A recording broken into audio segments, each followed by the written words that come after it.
Começando mais um vídeo novo aí pra você, meus parceiros. Quer seguir nas duas contas do meu parceiro, a conta oficial dele, que é Victorando Fute, e a conta reserva dele, que é Victorando Fute 2.0. E também não esquece de dar uma moralzinha nas minhas duas contas do YouTube, a minha oficial, que é José Fernando Lopes, ponto oficial 10, e a minha conta reserva, que é José Fernando Edites, ponto reserva 11. Vamos ver aqui, ó, Jorginho do Inferno ao Flamengo. E é isso, meu senhor, você fica gameplay, vá pra esquece, tamo junto, que tá não tem jeito, tem que respeitar, esquece, errei, fui moleque. Foi obrigado a dividir banheiro com 50 homens. Sua mãe chorou ao ver sua situação no alojamento. Ele dormia em um quarto imundo. Minha mãe falou: Jorge, a gente é de família humilde, mas você não precisa passar por isso, você vai comigo pra casa. Eu falei: mãe, não vou. Foi rejeitado várias vezes por clubes de São Paulo. Diziam que ele era um jogador comum. E com apenas 15 anos de idade, sem chances no futebol brasileiro, ele foi pra Itália sozinho, com medo, solitário. Viveu momentos doloridos. Ligou pra família dizendo que ia desistir. Sua mãe não deixou. E algum tempo depois, ele foi eleito o melhor jogador da Europa pelo UEFA. E hoje é tetracampeão da Libertadores com o Flamengo. A história de Jorginho é absurda. E o motivo pelo qual ele aceitou a seleção italiana, cara, tem uma coisa por trás ali que nunca passou pela minha cabeça, mano. Então está começando agora mais um episódio da série Personagens do Tetra, aqui com o Victorando 2.0, né, rapaziada? Então já vai chegando, se inscrevendo no canal, meu parceiro. Se é a primeira vez que você tá me vendo, irmão, te garanto, pai, olha aqui no fundo do meu olho. Inscreve no canal agora, irmão, que no final do vídeo, se você não gostar, você se desinscreve, beleza? Mas eu garanto que você não vai se arrepender. Tem gente que tem preguiça de apertar o botão. Não é possível que eu vou ter que sair daqui de casa pra ir na tua casa apertar o teu botão. Nosso indiano flamenguista favorito, 222 likes, Orão God, lista negra aqui, ó. Mas vamos seguir o vídeo, a gente vai reagir ao vídeo hoje aqui do canal Analisando o Jogo, rapaziada, que é um canal absurdo aqui da plataforma. Se você não conhece, vai lá, se inscreve agora, vamos fazer ele chegar a 40 mil inscritos, certo? Tá começando agora mais um episódio da série Personagens. O segredo para encontrar uma namorada: não importa qual você pode encontrar. Episódio da série Personagens do Tetra. O futebol de Jorginho começou longe dos grandes centros e ainda mais distante dos holofotes. Nascido em Imbituba, Santa Catarina, ele foi mais um garoto com Que isso, caraca, mano, o Jorginho era filho do Vinícius Júnior, pô. o sonho de se tornar jogador profissional em um país onde esse sonho é compartilhado por milhões.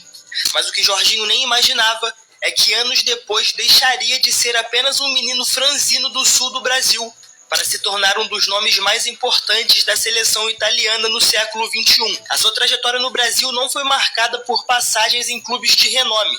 Ele era discreto, tecnicamente refinado, mas sem os holofotes que normalmente recaem sobre promessas do futebol nacional. Ainda assim, em 2007, Cara, se pá que pra uma jovem promessa, quando você tem um talento assim e tal, diferenciado, se pá que é melhor você ir pra Europa cedo e poder se desenvolver lá, ficar famoso lá e depois voltar, né? Porque tem muitas joias aqui do futebol brasileiro que o cara até tem um enorme potencial, só que a pressão começa tão grande pro cara que às vezes não dá tempo dele se desenvolver, aí ele se queima antes da época, ou tem cara que já começa com a mídia tão jovem. Tem alguns casos do Flamengo, por exemplo, eu vou citar aqui nome, eu cito, não tô nem aí. Por exemplo, Lohan, o cara já cresce com uma mídia tão jovem que ele já acha que ele é muito mais do que talvez ele seja, e aí o cara não se desenvolve o suficiente também, então é prejudicial de vários âmbitos, né? o garoto chamou a atenção de dois olheiros italianos que mudariam a sua vida para sempre. O dirigente das categorias de base do Hellas Verona e o ex-goleiro da seleção italiana estavam de olho em talentos sul-americanos para o projeto de reconstrução do clube. E quando viram Jorginho, tomaram uma decisão ousada: investir 35 mil euros em Parece o Rafael, mano, que jogou no Botafogo. um jovem praticamente desconhecido no próprio Brasil. E assim, com apenas 15 anos, o catarinense deixou a América do Sul. No início, a adaptação não foi simples. A língua, o frio, a alimentação, a saudade de casa, tudo era novo demais. Mas o talento falava mais alto, e logo ele começou a se destacar nas categorias de base do Hellas Verona. Em 2010, o clube decidiu que era hora de testar o seu meio-campista em outro ambiente competitivo. E Jorginho foi emprestado ao Sassuolo, clube que começava a se estruturar para futuramente alcançar a elite do futebol italiano. Você vai falar aqui, rapaziada, mas no Brasil, ele não fala qual clube, né? Mas ele testou em vários times de São Paulo, eu acredito que sejam os maiores. E o pessoal falou que o Jorginho era comum, cara. E aí você fala, pô, esses caras são loucos. Mas não, cara, a curva de desenvolvimento de um jogador, ela varia muito. Eu tava vendo num podcast o pessoal falando que o Marcelo, na base, ele era considerado um jogador fraco. E aí, com 12, 13 anos. E aí, aos 15, 16, 17, ele começou a ficar muito diferenciado, e daqui a pouco ele tava escroto. O Marcelo, do Real Madrid. Então, às vezes, você pega e fala, pô, o Jorginho, como que alguém chega e fala que ele era comum? Talvez com 13, 14 anos ele fosse realmente comum. E aí, depois, ele foi se desenvolvendo, adquirindo personalidade e tal. E virando outro jogador, cara. Nesse mesmo ano, ele... Então, se você tem 35 anos aí, irmão, talvez você só tá se desenvolvendo ainda, pai. Com 36, o Açaí atacadista de contrato. Teve a chance de disputar um dos maiores torneios de base do mundo, o torneio de Viareggio. Comandado por Paolo Mandelli, o Sassuolo chegou às oitavas de final da competição, enfrentando o Napoli.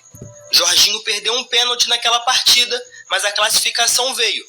E na fase seguinte, o adversário seria a Juventus, que inclusive tinha como centroavante um certo Ciro Immobile. O Jorginho perdendo pênalti, né? Hoje em dia é bem raro, mas pra você ver, ninguém nasce sabendo. A equipe de Turim venceu por 1-0, avançando até o título, mas o brasileiro deixou uma impressão tão boa naquele jogo que o treinador da base da Juve, Luciano Bruni, chegou a recomendá-lo à diretoria do clube.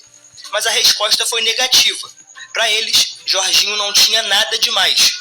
No entanto, o Hellas Verona pensava diferente. Ciente do potencial que tinha nas mãos, o clube investiu ainda mais no garoto, que agora tinha idade para jogar entre os profissionais. Ainda em 2010, Jorginho foi novamente emprestado, dessa vez ao modesto San Bonifacese, da 4ª divisão italiana. Moleque, olha a carreira do cara, irmão. É muita resiliência. Futebol, mano, até pra quem tem talento, envolve muito trabalho mental, cara. Olha a carreira do cara, Sassuolo, desprezado por vários clubes no Brasil. Era a primeira temporada completa dele como jogador profissional. E lá, mostrou consistência e inteligência em um San Bonifacese, Ave Maria. nível que poucos da sua idade conseguiam. Foram 31 partidas, 1 gol e impressionantes 10 assistências como meia central, um número muito alto para a posição e para a competição. E dessa forma, o retorno ao Hellas Verona veio em 2011. Em setembro daquele ano, ele fez a sua reestreia justamente contra o Sassuolo, seu ex-clube, entrando no segundo tempo. E foi a partir daí que a trajetória começou a tomar forma. Na Série B, Jorginho rapidamente virou peça-chave. Já em sua primeira temporada completa no elenco, ajudou o Verona a alcançar a 4ª colocação, levando o time aos playoffs de acesso, embora o sonho do retorno à Série A tenha sido frustrado com a eliminação para o Varese. Mas ele não desistiu. Na temporada seguinte, com ainda mais maturidade, comandou o meio-campo de um time que finalmente conseguiu o acesso. Nessa época aqui, rapaziada, pelo que eu conheço da história do Jorginho, ele ainda atuava, acabou de falar aí, como meia central. Então, aos poucos, ele foi caindo de posição. Então, talvez como meia central ele fosse comum, mas ele foi recuando ali, depois virou segundo volante e tal, jogou muitas vezes, né, como volante. E aí, talvez ele seja muito diferenciado como volante, talvez como meia central ele seja não tão diferenciado. Hoje em dia, pô, é difícil falar isso, né, o cara é muito bom, mas assim, pra época, né. Foi vice-campeão da Série B e assim garantiu a sua estreia na elite do futebol italiano. O grande salto, no entanto, veio mesmo em 2013. Já na Série A, o Verona era considerado uma das equipes com menor expectativa de sucesso, mesmo tendo contratado o veterano Luca Toni para o comando de ataque. Porém, Jorginho desafiou todos os prognósticos.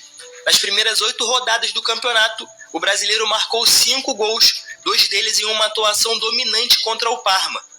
Ao fim do primeiro turno, somava 7 gols e era um dos meias com mais participações diretas na competição. O Hellas Verona, desacreditado por muitos, fechava a primeira metade da temporada na 6ª colocação da tabela. Para os É tipo um Mirassol, né, moleque? Foi um Mirassol italiano. acompanhavam de perto, Jorginho já era o cérebro de um time surpreendente. Ele jogava com simplicidade, mas muita lucidez. tocava, se apresentava e fazia o jogo fluir, mesmo